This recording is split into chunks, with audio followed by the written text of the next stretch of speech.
Lay the chain flat on the ground next to the tire. Make sure the cross-chain hooks are facing upward. Drape the chain over the top of the tire.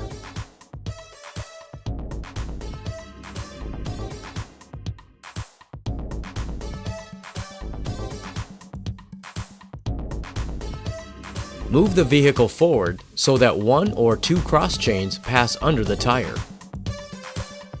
Reach behind the tire and fasten the inside connector. Now fasten the outside connector.